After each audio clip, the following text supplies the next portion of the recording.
Son dövrlərdə sürətlə dəyişən həyat ritmi, stres, texnologiyaya aludəçilik və sosial təzyiqlər nəticəsində insanlar arasında yuxusuzluq problemi getdikcə daha geniş yayılır. Nəticə etibarilə müntəzəm və keyfiyyətli yuxunun olmaması təkcə psixoloji deyil, həm də fizioloji fəsadlara yol açır. Neçə saat yatırsınız günlərinizdə? Hardasa 4-5 saat. Vərdiş eləmişim biri. Gün boyu adam daha halsız olur, kefsiz olur, amma istənilən qədər yatdıqda yuxu rejimi normal olduqda isə daha gümrah olur. Kişilər üçün 6, qadınlar üçün 8 saat, yəni kifayət olur işə getmək üçün, yəni yaxşı yuxu almaq üçün.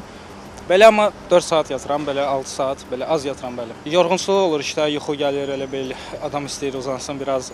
Bədən yorulur fiziki cəhətdən belə. Yuxu beyin üçün bir növ yenilənmədir. Bu proses pozulanda insan özünü daim yorğun, həvəssiz və tükənmiş hiss edir. Psixoloq Qətibə Abdullayeva deyir ki, yuxusuzluq insan psixikasını ciddi şəkildə zədələyə bilər. Həmçinin yuxusuz insanlarda emosional stabillik pozulur və motivasiya azalır. Həyatı öz istədiyi kimi keçməyən insanlar və yaxud da ki, uşaqlı analar olsun, yoldaşına münasibət problemi olan, travmalı ailələr olsun. Bunlar hamısı bizim təbii ki, əsəb sistemimizə təsir göstərir. İlk olaraq verəcəyi zədə yuxusuzluqla göstərəcək. Yuxusuzluq və nevroloji problemlər həmən günü bizi tapmır. Yəni zaman-zaman yığıldıqca tapır. İnsanın sinir sisteminə təsir göstərdiyi üçün həm qərarlarını verməkdə çətinlik çəkəcək, enerjik olmayacaq, daha çox həyəcanlı, təşvişli pozuntular olan insanlar olur, depressiya meyilli insanlar olur, hətta özünə qapanan insanlar olur. Yuxusuzluq sinir sisteminə birbaşa təsir edir. Mərkəzi sinir sistemi düzgün işləmədikdə diqqət toplamaq, yaddaşda saxlamaq və sürətli reaksiya vermək çətinləşir. Davamlı yuxusuzluq beyin hüceyrələrinin fəaliyyətini ləngidir,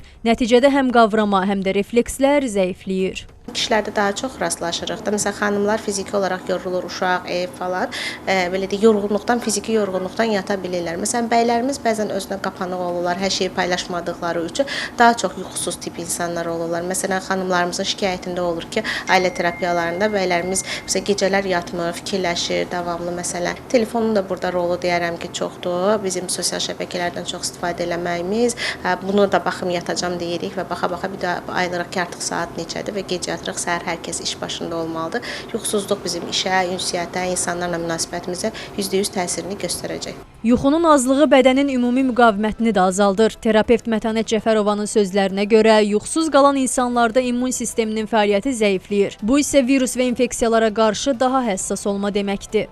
İkinci növbədə ürək qan damar sistemi xəstəlikləri riski artır bu insanlarda. Yuxusuz insanlarda arterial təzyiqin yüksəlmə halları çox olur. İnfarkt və insult riskləri artmış olur. Eləcə də bu insanlarda metabolik pozuntular olur ki, uzun müddətli yuxusuz qalan insanlar yuxusu normal olan insanlarla müqayisədə daha çox şəkərli diabet xəstəlikləri yaranır bu insanlarda və piyələnmə. Çünki mübadilə prosesləri zəifləyir və nəticə olaraq bu problemlər yaranır. Yuxusuzluq bir gecəlik yorğunluq deyil. Bu zamanla orqanizmi zəiflədən, psixoloji və fiziki sağlamlığı təhlükəyə atan bir problemdir. Mütəxəssislər tövsiyə edirlər ki, hər gün azı 7-8 saat keyfiyyətli yuxu alınmalı, yuxudan əvvəl ekranlara baxmaq məhdudlaşdırılmalı və stress səviyyəsi idarə olunmalıdır.